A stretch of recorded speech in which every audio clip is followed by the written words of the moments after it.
Engkau sendiri akan melihat akan cerita di batin kami.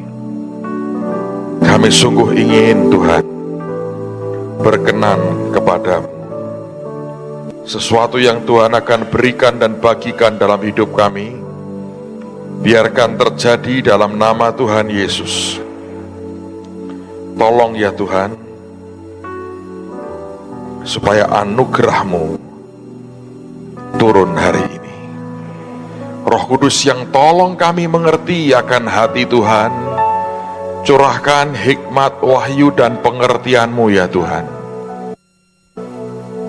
Dan biarkan hidup kami diubah dan diberkati hari ini. Buat hidup kami naik satu langkah lagi, satu tingkat lagi Tuhan. Bawa naik satu tingkat lagi. Kami berikan kemuliaan hanya bagi-Mu. Dalam nama Tuhan Yesus. Semua kita berkata, amin. Lukas pasal yang ke-22, Injil Lukas pasal yang ke-22. Kalau Anda sudah sampai Lukas 22, perhatikan pada ayat yang ke-7 dari Lukas pasal yang ke-22, ayat 7 sampai dengan ayat yang ke-13. Maka tibalah hari raya roti tidak beragi, yaitu hari di mana orang harus menyembelih domba Paskah. Lalu Yesus menyuruh Petrus dan Yohanes, katanya, pergilah, persiapkanlah perjamuan Paskah bagi kita supaya kita makan. Kata mereka kepadanya, di manakah engkau kehendaki kami mempersiapkannya? Jawabnya, apabila kamu masuk ke dalam kota, kamu akan bertemu dengan seorang yang membawa kendi berisi air. Ikutilah dia ke dalam rumah yang dimasukinya, dan katakanlah kepada tuan rumah itu, Guru bertanya kepadamu, di manakah ruangan tempat aku bersama-sama dengan murid-muridku akan makan Paskah. Lalu orang itu akan menunjukkan kepadamu sebuah ruangan atas yang besar yang sudah lengkap. Disitulah kamu harus mempersiapkannya. Maka berangkatlah mereka, dan mereka mendapati semua seperti yang dikatakan Yesus kepada mereka. Lalu mereka mempersiapkan Paskah. Konon kabarnya dari mana kata Paskah? Katanya setelah Tuhan Yesus bangkit dari antara orang mati, Maria ibunya melihat Yesus lebih kurus sedikit. Kemudian dibuatkan pakaian baru katanya, yang lebih sesuai dengan ukuran badannya. Dan ketika disuruh coba, Maria bertanya, Paskah? Dan Tuhan berkata, pas, katanya begitu. Katanya yang punya cerita, saudara. Ayatnya tidak ada, Anda cari sendiri, tidak pernah ada. Mari kita lihat secara baik akan ayat ini, saudara. Sebab kalau Anda bisa ngerti akan sangat luar biasa. Pada waktu itu Yesus memerintahkan Petrus dan Yohanes, dan dia berkata begini, kamu pergi ke kota. Di sana kamu akan bertemu dengan seorang laki-laki membawa kendi yang berisi air. Dan sebenarnya ini bukan pemandangan yang lazim, tapi Tuhan memberikan sebuah tanda yang sangat tidak lazim, sehingga mereka dengan mudah mereka bisa ngerti bahwa inilah yang dimaksudkan dengan Tuhan. Nah, waktu mereka sampai kepada tuan yang punya rumah itu, Yesus bertanya melalui dua orang muridnya, di manakah ruangan tempat aku dan para muridku bisa makan Paskah? Saudara, kalau Anda perhatikan bahasa aslinya atau kata aslinya, kata ruangan yang Tuhan pakai di sini sebenarnya bukan yang kemudian disediakan oleh tuan rumah itu. Sebab kata ruangan di sini dari kata aslinya kata luma. Nah, kata luma ini sebenarnya bukan ruangan yang seperti yang kita pikirkan, tapi kata luma ini begini, itu merupakan areal atau ruangan untuk para tamu atau orang dari luar kota yang datang, melepaskan lelah, melepaskan kasut mereka, menaruh tongkat mereka, mengebaskan debu mereka yang kotor, yang nempel di badan, akibat sebuah perjalanan, lalu kemudian melepaskan beban yang ada pada hewan tunggangan atau hewan beban mereka, dan mengikat hewan mereka di dekat tempat itu. Jadi kataluma ini bukan sebuah ruangan spesial, tapi ini lebih ruangan yang bukan ruangan yang sangat terhormat juga. Ini ruangan yang sangat simple. Ruangan di mana Tuhan berkata di situ orang melepaskan lelah mereka. Di situ orang mengebaskan semua debu mereka.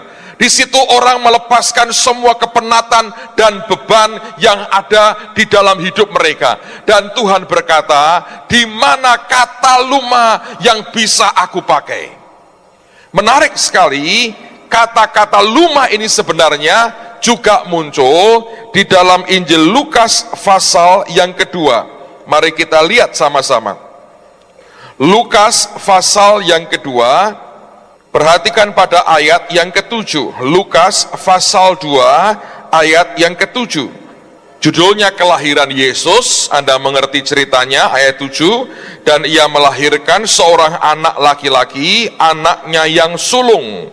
Lalu dibungkusnya dengan lampin dan dibaringkannya di dalam palungan, karena tidak ada tempat bagi mereka di rumah penginapan. Kata tempat ini sebetulnya bukan kamar hotel, tapi lagi-lagi inilah kata luma. Tempat di mana orang atau seorang musafir berhenti sejenak, melepaskan letih mereka, menaruh semua beban, mengebaskan debu, meletakkan tongkat, menanggalkan kasut mereka, dicuci, dibersihkan, dan disitulah mereka tinggal beberapa saat untuk bisa makan dan menikmati semua yang menyegarkan badan mereka kembali. Saya belajar sesuatu yang menarik. Dari sejak dia lahir sampai menjelang matinya, sebenarnya Tuhan selalu mencari kata luma dalam kehidupan kita. Dia selalu ada di tempat di mana orang sampai di titik yang berkata, aku sudah tidak kuat lagi, aku harus berhenti sebentar, ini beban harus aku taruh, aku harus letakkan, aku mesti singkirkan semuanya. Dan disitulah sebenarnya dia akan datang untuk mengulurkan tangannya bagi anak-anaknya. Dari sejak dia lahir, yang dicari bukan tempat penginapan yang sangat mewah dan eksklusif buat dirinya.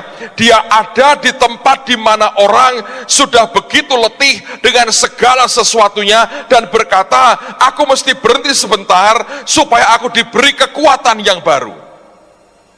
Dan seharusnya lah gereja Tuhan dan orang-orang percaya juga mencari tempat yang seperti itu. Tempat di mana orang sudah keletihan, tidak berdaya, dan tidak bisa berbuat apa-apa. Dan disitulah pemberita kabar baik, anak-anak Tuhan itu menghadirkan Yesus yang luar biasa.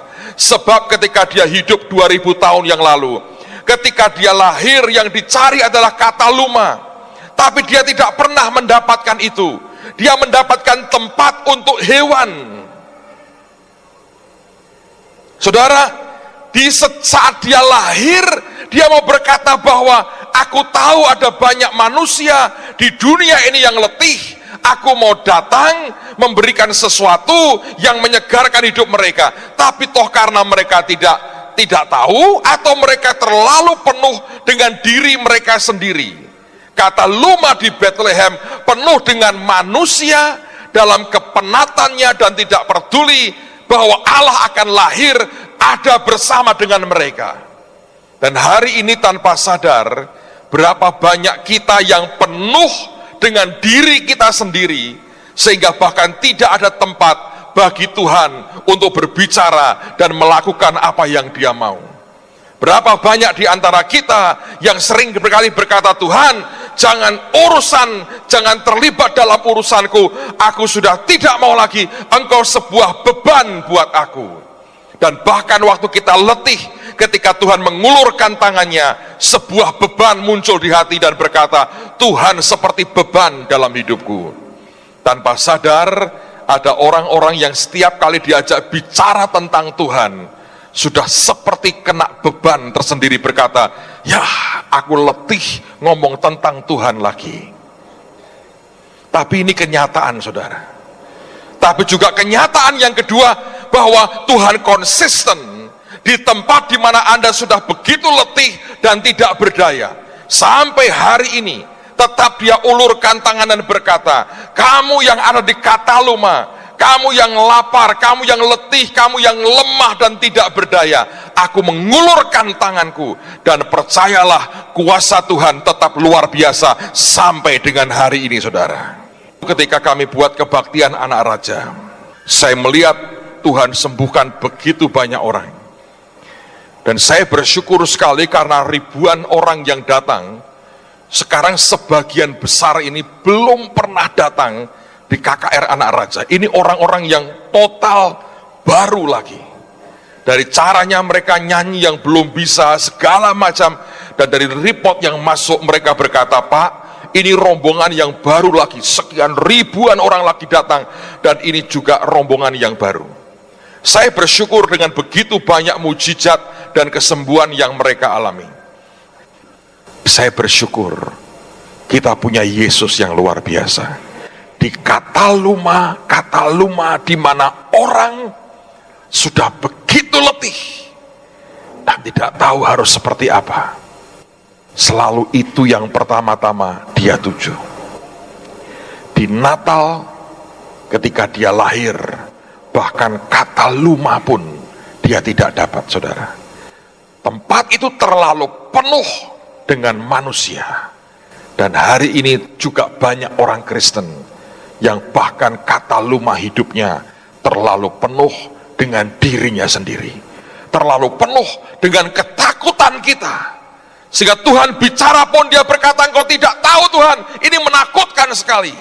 Dan berapa banyak kita mau teriak, mau berkata, aku tidak butuh yang lain, ini berat Tuhan, ini berat. Kita hanya teriak-teriak berkata, tolong, tolong, tolong, dan kita tidak pernah mau dengar ketika Tuhan bicara.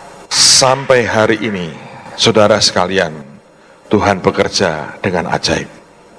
Ada orang-orang yang bahkan tidak pernah mau memberikan kata lumanya, karena terlalu penuh dengan diri kita sendiri. Tapi hari ini Tuhan berkata, di mana kata luma, tempat aku bisa makan Paskah dengan murid-muridku. Tapi yang ajaib, dengarkan baik-baik, yang ajaib adalah walaupun waktu Natal pertama, dia bahkan tidak mendapatkan kata luma, dia dapat tempat yang lebih rendah dari itu, tempat di mana binatang-binatang berada. Tapi ajaib sekali, pada waktu Paskah menjelang dia mati, 30 tahun lebih setelah Natal dia dilahirkan, dia masih bertanya, di mana kata luma, tempat aku bisa makan Paskah dengan murid-muridku. Ada seseorang yang tahu memberi yang lebih baik. Pada saat dia berkata, jangan dikata luma, jangan kamu hanya ngurusi akan keletihanku. Tuhan, berhenti bicara soal persoalanku dan kesulitanku dan kekuranganku dan keletihanku. Berhenti Tuhan, anugerahmu cukup buat aku. Ada tempat yang lebih baik di atas, di tempat yang sangat terhormat, di tempat yang bukan tempat publik, tempat engkau bisa makan Paskah, dan aku telah sediakan semuanya lengkap dan ada semuanya. Dan Tuhan mau berkata, tetap dia akan datang di kata lumamu. Pertanyaannya adalah, ada 3 pilihan saudara. Engkau beri dia kandang, engkau beri dia kata lumamu, artinya engkau terus menghadapkan persoalan, masalah, tekanan, keletihanmu terus kau hadapkan. Atau akankah Anda berikan yang lebih baik? Give him less or give him more. Memberi dia lebih bawah lagi, atau memberi dia sesuatu yang di atas. Yang kita mau berkata, Tuhan, sudah begitu banyak aku habiskan doaku, hidupku, teriakanku, permohonanku untuk diriku sendiri. Tapi hari ini, Paskah tahun ini, jangan lagi di Kataluma Tuhan. Ada tempat yang lebih lagi, di atas, di tempat yang tersembunyi bagi mata orang. Tapi di situ Engkau bebas melakukan apapun yang Engkau mau, dan aku sediakan semuanya buat Engkau. Saya tahu ini bicara tentang kasih yang berbeda. Ini bicara tentang sesuatu yang lebih dari yang Tuhan minta. Ada orang bernama Sakius. Suatu hari ketika Tuhan mau masuk kota Yeriko, dia mendengar Yesus akan masuk kota itu. Nah, karena badannya pendek, dia panjat pohon sikamor. Dia kepingin lihat seperti apa Yesus itu. Dan Tuhan tiba-tiba berhenti di bawah pohon itu dan dia berkata, Sakius, turun. Hari ini aku harus menumpang di rumahmu. Tuhan tidak minta lebih dari itu. Dia hanya berkata, aku mau numpang di rumahmu. Tuhan mau berkata, Sakius, ada Kataluma dalam rumahmu, tempat engkau berkata, aku letih Tuhan dengan semuanya ini. Dan dia pemungut cukai, dia memang kaya, tapi dikecam banyak orang. Tapi hari itu Sakius tidak memberikan Katalumanya kepada Yesus. Dan dia berkata, ayo Tuhan. Dan waktu Tuhan masuk ke rumahnya, orang ini berkata, separuh dari kekayaanku akan aku berikan kepada orang miskin. Kalau ada yang aku peras, aku kembalikan 3 kali lipat. Dan dia berkata, aku beri engkau lebih dari yang engkau minta. Engkau hanya minta menumpang di rumahku. Aku bukan hanya berikan tumpangan kepadamu, aku bagi uangku untuk orang miskin. Dan oleh karena Sakius tahu memberi lebih dari yang Tuhan minta, Tuhan berkata, hari ini keselamatan itu ada di rumah ini. Saudara bisa bayangkan, itu anugerah hidup kekal yang tidak akan terbayar dengan apapun. Ada 10 orang kusta datang mendekat ke arah Yesus. Mereka berteriak, Guru, Rabi, berbelas kasihanlah kepada kami. Dan Tuhan berkata, pergi, perlihatkanlah dirimu kepada imam. 10-10-nya datang kepada imam karena mereka percaya perkataan Tuhan. Tuhan hanya perintahkan, engkau tunjukkan dirimu kepada imam. Di tengah jalan Alkitab berkata, semuanya sembuh. Semuanya mau memberikan apa yang Tuhan minta, yaitu datang kepada imam, kecuali 1 orang Samaria yang berbalik. Dia datang ke Yesus, dia bersyukur, berterima kasih, dia memuliakan Tuhan dengan suara nyaring, dia tersungkur di bawah kaki Tuhan. Dan Yesus berkata, bukankah 10-10-nya telah sembuh? Mana yang 9? Yang 9 melakukan, memberikan yang Tuhan minta. Yang 1 memberi tidak sekedar Katalumanya, tapi yang lebih baik dari Katalumanya, balik ke Tuhan dan tersungkur di bawah kaki Tuhan. Amen, saudara. Lihat akan perempuan Sunem. Tiap kali dia melihat Elisa lewat di kotanya, saya percaya tiap kali mungkin dia memberi makan, mungkin dia memberi uang kepada nabi ini. Elisa tidak minta apa-apa, tapi perempuan Sunem ini rohnya cerdas. Bukan hanya Kataluma buat nabinya, dia bicara kepada suaminya, kita buat kamar lengkap dalamnya, supaya kalau lewat bisa tidur di rumah kita. Elisa tidak pernah minta itu, tapi dia ngerti, I want to give him more. Aku mau beri dia lebih lagi. Dan akibat dari apa yang dia lakukan, Tuhan beri dia seorang anak laki-laki, bukan? Bukankah semuanya tertulis dalam Alkitab. Selalu ada orang-orang yang bukan sekedar memberikan kata luma dalam hidupnya, tapi dia berani berkata, aku akan naik lagi Tuhan. Ada ruang atas yang lengkap dan tersedia. Saudara sekalian, saya melihat ini hari-hari yang luar biasa sih. Ada orang-orang yang cintanya ke Tuhan itu begitu luar biasa. Dia tidak lagi sibuk bicara tentang persoalannya, tidak lagi sibuk bicara tentang masalahnya, tidak lagi sibuk bicara tentang dirinya, tapi dia beri sesuatu yang lebih, yang Tuhan tidak pernah minta. Dia menangkap hati Tuhan, bukan sekedar apa yang Tuhan ucapkan, bahkan yang tak terucap dari mulut Allah, dia bisa raba dan dia mulai mengerti. Saya berdoa, ini hari-hari di mana semua kita belajar, jangan beri sekedar kata luma, tempat di mana kita keletihan dan kepenatan dan tidak berdaya. Karena sudah terlalu banyak waktu yang dihabiskan hanya untuk diri sendiri. Saudara, Anda tahu siapa orang yang memberikan ruang atas ini? Tradisi gereja berkata, dia adalah Yohanes Markus, penulis Injil Markus itu sendiri.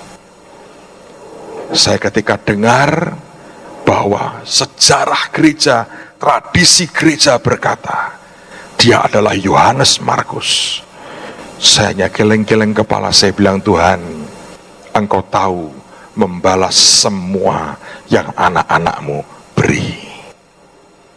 Pemilik penginapan di Bethlehem, dia tidak mengerti ketika Yusuf Maria datang, sebenarnya ingin membuat dia terkenal, minimal rumahnya terkenal. Ketika dia tolak Tuhan, yang terkenal kandang binatangnya. Setiap Natal gereja-gereja buat replikanya toh, yang dibuat bukan rumah penginapan, apanya? Kandangnya yang terkenal. Yang terkenal bukan wajah pemilik penginapan, keledai sapinya yang terkenal, dibuat gambarnya di mana-mana, ribuan tahun sapi keledai suci ada di situ, saudara, ya kan? Sebagian orang kalau berdoa kan nyembah gua, ada patungnya, ada segala macam, ada sapinya, ada kambingnya, ada keledainya, dikasih lilin sembahyang, suci banget saudara. Tapi yang punya penginapan tidak pernah muncul. Pak, bagaimana dengan Yohanes Markus di ruang atas? Leonardo da Vinci melukiskannya saudara. The Last Supper. Entah itu entah tidak, tapi rumah paling terkenal di seluruh dunia dan berlaku sudah ribuan tahun adalah rumah dari orang ini yang memberikan tempat buat Yesus makan Paskah bersama dengan murid-muridnya. Pas kan kalau sudah begitu saudara? Kenapa Anda memberi yang kurang? Kita harusnya tidak sekedar memberi yang pas, kita memberi yang lebih lagi. Amen saudara. Tadi saya sempat cerita dengan beberapa teman. Kadang-kadang saudara ya, Anda tidak pernah mengerti seasonnya, masanya. Setiap kali kita melewatkan kesempatan yang Tuhan beri, kita melewatkan sebuah sejarah hebat dalam hidup kita. Tiba-tiba saya tersentak tadi sore, dan tiba-tiba Tuhan sentakkan saya tadi. Dia berkata begini, nah, semua itu ada awalnya. Dan ini yang seringkali anak-anakku tidak bisa melihat. Setiap kali aku buka sebuah kesempatan, mereka tidak mengerti bahwa sejarah sedang dibuat dalam hidupnya. Saya terharu sekali. Satu anak singgah, anak Mahanaim, saya nggak tahu dia di sini atau tidak. Dia mimpi, dan dalam mimpi itu sederhana. Dia mimpi, saya doain dia. Dan saya berkata gini, kamu boleh ambil yang kamu mau. Apa yang aku punya secara rohani, kamu boleh ambil yang kamu punya. Kemarin dia datang dengan istrinya, baru nikah berapa bulan, bawa koper. Dia duduk, dia bilang gini, dia cerita semuanya. Dia bilang, Pak, saya kesini karena dalam mimpi saya datang ke seminar Bapak hari kedua. Jadi saya mau ikuti hari kedua, datang ke Bapak. Saya kepingin Bapak berkati saya. Dia bilang begini, saya pengen diberi anugerah jadi gembala, Pak. Kalau boleh, bisa punya kemampuan mengembalakan 30.000 jiwa. Wow. Sebagian orang berkata ambisius, sebagian berkata ini. Tapi setiap orang boleh dong punya kerinduan yang kudus untuk memuliakan Tuhan. Saya mau cerita buat saudara. Saya nggak tahan sih. Dia buka tasnya. Dia bilang begini, Pak, ini barang-barang paling berharga yang saya punya. Bapak boleh pilih 1, 2, 3, atau Bapak mau ambil semua, saya berikan ke Bapak hari ini. Setelah itu, doakan saya. Itu permintaan yang paling menyulitkan seumur hidup saya, saudara. Jujurnya. Terus dia buka, dia berkata begini, ini Pak, jam tangan baru, Pak. Saya nggak bisa beli, tapi seseorang belikan ini buat saya. Baru saya pakai sekali waktu saya menikah. Bapak boleh ambil kalau Bapak mau. Di hati ini saya bilang, gua ini orang gila kali ya, tega ya. Di situ Anda masih belajar.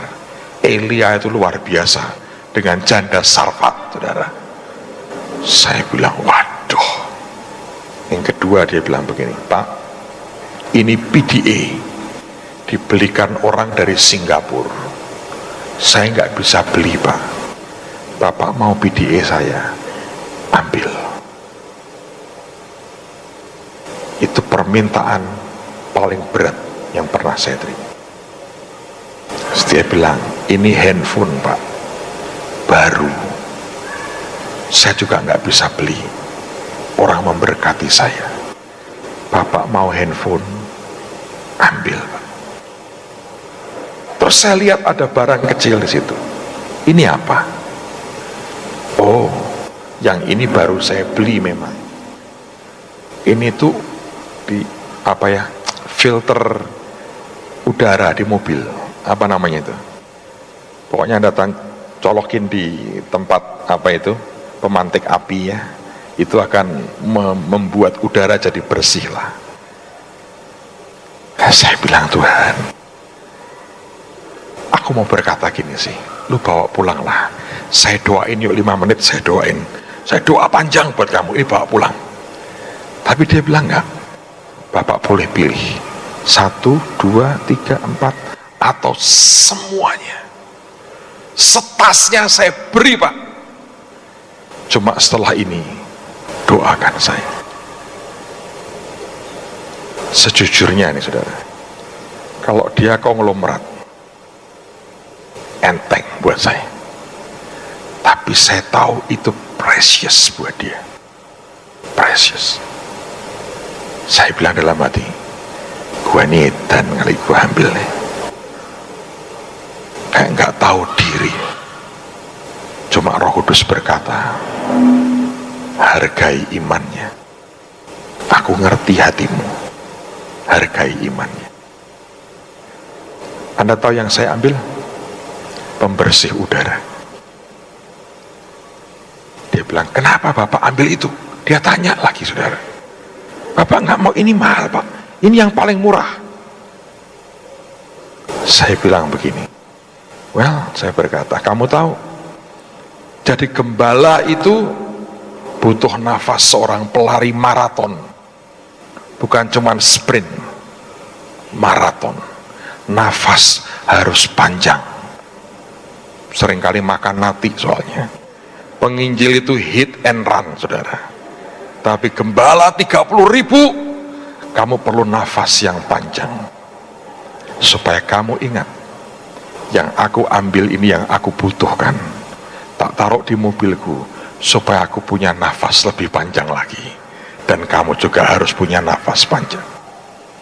Saya pikir dia akan selesai dengan itu. Enggak tuh.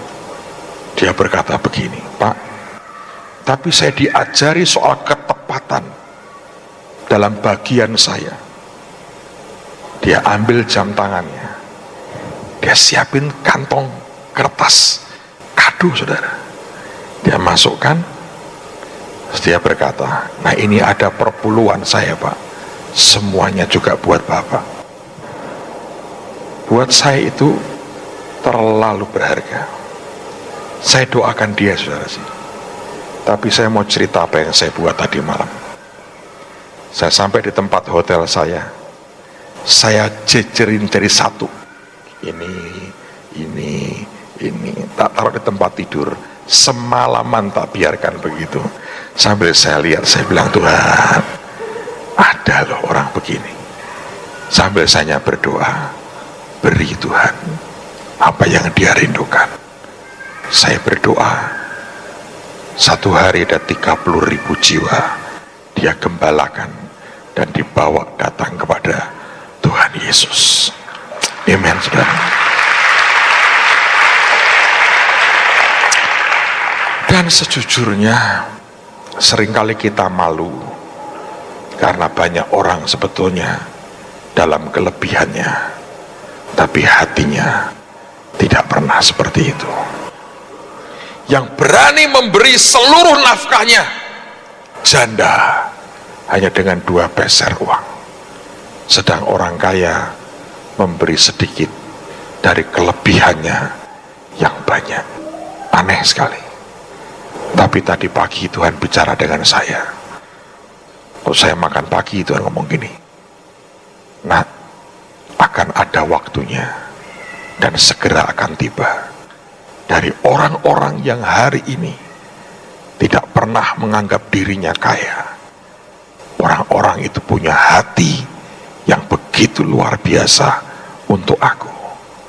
Aku akan pakai mereka dan berkati mereka dan membuat pekerjaanku jalan, bukan karena 1-2 orang kaya, tapi orang-orang yang hari ini berkata, Tuhan, hanya ini yang aku punya, tapi hatinya aku suka, dan aku akan berkati dia dengan berkat yang luar biasa, dan lewat hidup mereka banyak orang akan diselamatkan.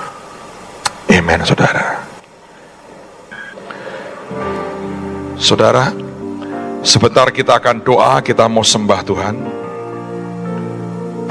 Tuhan berikan 24 ayat sebenarnya, tapi setelah nanti kita nyembah Tuhan, kita doa, saya mau bacakan satu persatu dari 24 ayat ini. Pendek, tapi ini janji Tuhan. Satu di antaranya akan sampai buat setiap saudara. Dan pada waktu Anda terima itu, saya berdoa Anda ucapkan itu setiap hari dalam hidupmu. Perkatakan, kita percaya, karena itu kita berkata-kata. Janji Tuhan ini Anda pegang, Anda ucapkan, dan saya berdoa akan jadi seperti yang Tuhan janjikan. Amen, saudara. Kalau saya bacakan nanti bagian demi bagian, Anda aminkan saja setiap janji Tuhan. Mari arahkan hati, semua berbahasa roh. Kiara pashikarana mata siki,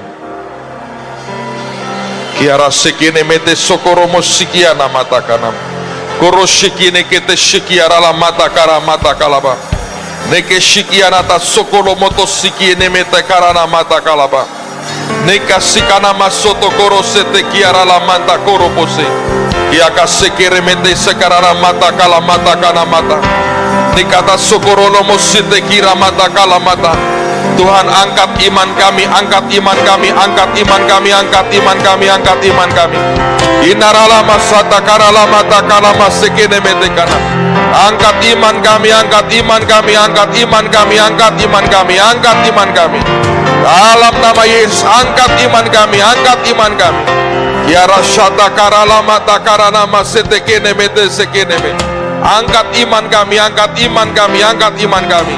Biarkan kami bisa terima semua janji Tuhan yang kami ucapkan, yang kami dengar hari ini berlaku dalam hidup kami. Dengarkanlah suara Tuhan dalam hal apa yang kukatakan kepadamu, maka keadaanmu akan baik dan nyawamu akan terpelihara. Maka aku akan mengetahui jawaban-jawaban yang diberikannya kepadaku, dan aku akan mengerti apa yang difirmankannya kepadaku. Lalu ia berfirman, aku sendiri hendak membimbing engkau dan memberikan ketentraman kepadamu. Karena itu saudara-saudaraku yang kekasih, berdirilah teguh, jangan goyah, dan giatlah selalu dalam pekerjaan Tuhan, sebab kamu tahu bahwa dalam persekutuan dengan Tuhan, jerih payahmu tidak sia-sia. Tetapi umatku akan kuberi makan gandum yang terbaik, dan dengan madu dari gunung batu aku akan mengenyangkannya. Mereka makan dan menjadi sangat kenyang. Ia memberikan kepada mereka apa yang mereka inginkan. Lalu firman Tuhan kepadaku, baik penglihatanmu, sebab aku siap sedia untuk melaksanakan firmanku.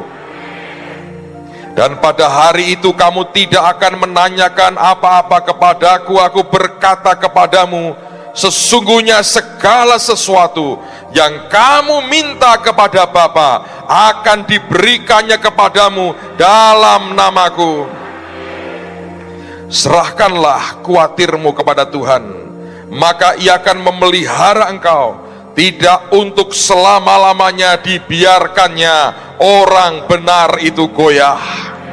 Sebab itu janganlah kamu bodoh, tapi usahakanlah supaya kamu mengerti kehendak Tuhan. Ya Tuhan, Engkau akan menyediakan damai sejahtera bagi kami, sebab segala sesuatu yang kami kerjakan, Engkaulah yang melakukannya bagi kami. Kiranya Engkau sekarang berkenan memberkati keluarga hamba-Mu ini, supaya tetap ada di hadapan-Mu untuk selama-lamanya.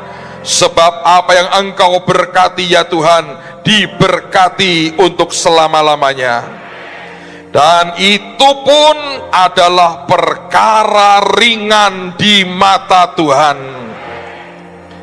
Nah, kita berkata seperti ada tertulis, apa yang tidak pernah dilihat oleh mata, dan tidak pernah didengar oleh telinga, dan yang tidak pernah timbul dalam hati manusia, semua disediakan Allah untuk mereka yang mengasihi Dia.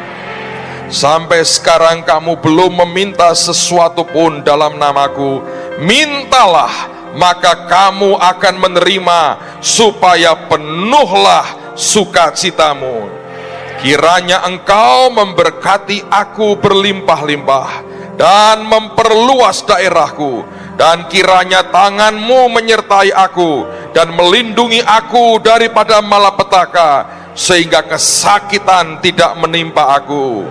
Janganlah hendaknya kamu khawatir tentang apapun juga, tetapi nyatakanlah dalam segala hal keinginanmu kepada Allah dalam doa dan permohonan dengan ucapan syukur. Dan jikalau kamu adalah milik Kristus, maka kamu juga adalah keturunan Abraham dan berhak menerima janji Allah. Allah memberikan hikmat dan pengertian yang amat besar, serta akal yang luas seperti dataran pasir di tepi laut. Kiranya Allah mengasihani kita dan memberkati kita. Kiranya Ia menyinari kita dengan wajah-Nya, supaya jalan-Mu dikenal di bumi dan keselamatan-Mu di antara bangsa-bangsa. Apabila engkau memutuskan berbuat sesuatu, maka akan tercapai maksud-Mu dan cahaya terang menyinari jalan-jalan-Mu. Karena Ia akan menyelesaikan apa yang ditetapkannya atasku, dan banyak lagi hal yang serupa itu dimaksudkannya. Engkau membawa mereka dan kau cangkokkan mereka di atas gunung milik-Mu sendiri, di tempat yang telah kau buat kediaman-Mu ya Tuhan, di tempat kudus yang didirikan tangan-Mu ya Tuhan. Aku berseru kepada Allah yang maha tinggi, kepada Allah yang menyelesaikannya bagiku. Tuhan, kami terima semua janji-Mu di dalam nama Yesus. Engkau memberikan ini masing-masing kepada kami, janji Tuhan yang luar biasa. Terima kasih untuk blessing Paskah tahun ini. Engkau membuatnya semuanya jadi dalam nama Tuhan Yesus. Thank you Lord. Dalam nama Tuhan Yesus, semua berkata amin.